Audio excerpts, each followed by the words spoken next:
Hello दोस्तों, आज की वीडियो में हम यहाँ पे अनबॉक्सिंग करेंगे। ये AC/DC क्लैम्प मीटर है जो कि मैट्रिव ब्रांड का ये है, जिसका मॉडल नंबर है DT725।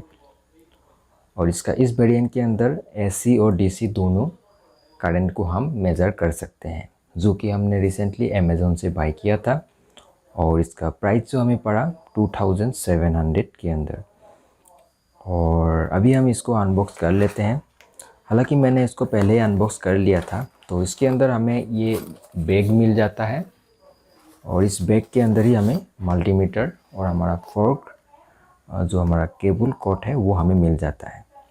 और इसके साथ हमें ये सर्टिफिकेट मिल जाता है कैलिब्रेशन का, और इसको हम साइड में रखते हैं। और इसके साथ हमें एक यूज़र मैनुअल देखने को मिल जाता है। तो यूज़र मैनुअल के अंदर काफ़ी सारी चीज़ें इसके बारे में डिटेल्स में दिया हुआ है। तो अभी हम इन सब को साइड में रखते हैं और देखते हैं हमारे जो बैग के अंदर हमें क्या क्या मिल जाता है। तो बैग को हम जैसे ही ओपन करेंगे तो इसके अंदर हमें पॉलीथीन रैप के अंदर हमारा क्लैम्प मीटर मिल जाता है, जिसको मैंने पहले ही निकाला हुआ है। और इसके अंदर आपको दो टिपुले साइज़ का जो पेंसिल बैटरी है वो आपको इसके साथ मिलेगा, और इसको हमने इसके अंदर डाल दिया है। और इसके साथ आपको और मिलेगा यहाँ पे दो बहुत ही अच्छी क्वालिटी का फ्रॉक आपको यहाँ पे देखने को मिल जाएगा। इसकी क्वालिटी बहुत ही अच्छा है। तो यहाँ पे फ्रॉक के अंदर हमें यहाँ पे कैप देखने को मिल जाता है बहुत ही अच्छी क्वालिटी का, और उसके साथ हमें यहाँ पे एंड कैप भी देखने को मिल जाता है। और इसको भी अभी हम साइड में रखते हैं। और इसके साथ हमें एक टेम्परेचर सेंसर यहाँ पे देखने को मिल जाता है, जिससे हम जो कि टेम्परेचर को मेजरमेंट कर सकते हैं। तो ये है हमारा मैट्रिव की तरफ से आने वाला DT725 AC/DC क्लैम्प मीटर। तो इस क्लैम्प मीटर के अंदर हमें यहाँ पे काफ़ी सारे ऑप्शंस देखने को मिल जाता है, जैसे कि यहाँ पे आपको दो प्लस माइनस फ्रॉक को कनेक्ट करने के लिए यहाँ पे आपको कनेक्टर मिल जाता है। और इसके बाद आपको 3 बटन देखने को मिल जाता है, जैसे कि आप सिलेक्ट ऑप्शन सेटिंग, आप मल्टीपल एक ही ऑप्शन के साथ आपको मल्टीपल सेटिंग आपको यहाँ पे ऑप्शंस देखने को मिल जाता है। और इसमें आप रेंज, ये वाला सेकेंड बटन से आप अपने क्लैम्प मीटर की करंट को आप रीसेट कर सकते हैं और रेंज को आप पता कर सकते हैं। और इसके बाद और एक बटन है यहाँ पे, जिससे आप डाटा को होल्ड कर सकते हैं, और इसको लॉन्ग प्रेस करेंगे तो यहाँ पे एक LED है वो जल जाएगा। तो सबसे पहले तो हमें यहाँ पे AC को मेजरमेंट करने के लिए आपको यहाँ पे मिल जाता है। तो आप AC वोल्टेज को आप यहाँ पे मेजरमेंट कर सकते हैं। और जैसे ही हम सिलेक्ट बटन पे क्लिक करेंगे तो AC का जो फ्रीक्वेंसी हर्ज है उसको आप यहाँ से मेजरमेंट कर सकते हैं। और उसके बाद आप यहाँ पे जो नेक्स्ट ऑप्शन है DC वोल्टेज, तो इसमें आप DC वोल्टेज को चेक कर सकते हैं। नेक्स्ट ऑप्शन यहाँ पे हमें मिल जाता है कंटिन्यूटी रेजिस्टेंस डायोड, आप यहाँ पे चेकआउट कर सकते हैं। और इसमें नेक्स्ट ऑप्शन जो हमें मिल जाता है टेम्परेचर के लिए, तो ऐसे यहाँ पे आपका फ्रॉक नहीं लगाएंगे तब भी आपको टेम्परेचर यहाँ पे करंट दिखाएगा। अगर कहीं और अगर आपको टेम्परेचर मापना है, किसी चीज़ की टेम्परेचर अगर मापना है तो अब आप फ्रॉक लगा के उसकी टेम्परेचर को आप यहाँ से माप सकते हैं। तो इस टेम्परेचर सेंसर के अंदर आपको दो ऑप्शन मिल जाता है, जो कि फ़ारेनहाइट में यहाँ पे दिखाता है और यहाँ पे सेल्सियस में दिखाता है। और उसके बाद यहाँ पे और एक ऑप्शन मिल जाता है, जिससे आप जो कि हर्ज फ्रीक्वेंसी यहाँ पे चेकआउट कर सकते हैं। और उसके बाद जो यहाँ पे ऑप्शन है NCV, और इस ऑप्शन से आप डिटेक्ट कर सकते हैं कि किस वायर में बिजली आ रहा है कि नहीं आ रहा है। आप जैसे ही किसी वायर के पास इसको लेके जाएंगे तो ये साउंड करने लगता है। और उसके बाद हमें जो कि लास्ट में मिल जाता है एम्पियर मेजरमेंट के लिए। तो बाय डिफ़ॉल्ट यहाँ पे DC सिलेक्ट है, तो इसको हम AC और DC दोनों में हम कन्वर्ट कर सकते हैं। तो हम DC को अभी टेस्ट करके देखते हैं कि ये किस तरीके से यहाँ पे शो करता है। तो बेसिकली इस मल्टीमीटर को बाय करने का मेरा मेन रीज़न था, जो कि है DC करंट को मेज़र करना। तो अभी हम इसको टेस्ट करके देखते हैं कि ये किस तरीके से DC करंट मेज़रमेंट लेता है। तो यहाँ पे हमारे पास एक पावर सप्लाई हम लेते हैं, जिसमें से हम अपनी वोल्टेज को पहले चेकआउट करते हैं कि कितना वोल्टेज यहाँ पे है। और 12 वोल्ट हम आउटपुट में सेट करके इसमें से हम एक बल्ब को जला के इसकी करंट को टेस्ट करेंगे। तो पहले इस मल्टीमीटर के अंदर जो हमें फर्क मिला है तो इसको हम इसके साथ कनेक्ट कर लेते हैं और इसको हम डीसी वोल्टेज के अंदर सेट कर देते हैं। पहले इसका एंड कैप को हम हटा लेते हैं।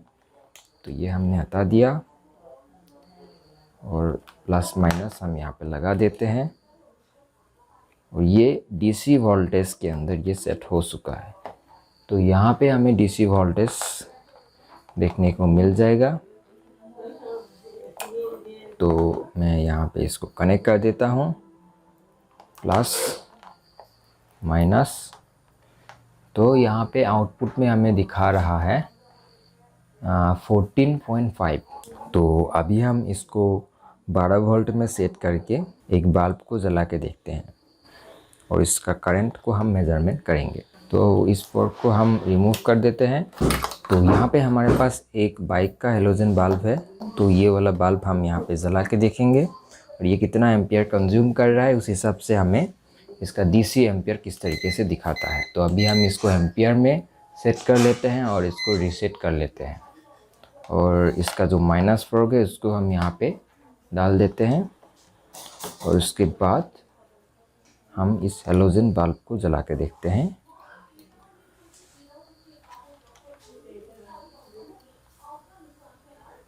तो जैसे कि देख सकते हैं हमारा बल्ब जल रहा है और ये करीब 1 एम्पियर यहाँ पे ले रहा है। अभी हम करंट को बढ़ा के देखते हैं। तो अभी ये करीब करीब 2 एम्पियर करंट ले रहा है। तो यहाँ पे मेरे पास एक दूसरा मल्टीमीटर है जिसमें मैं 10 एम्पियर तक मेजरमेंट कर सकता हूँ।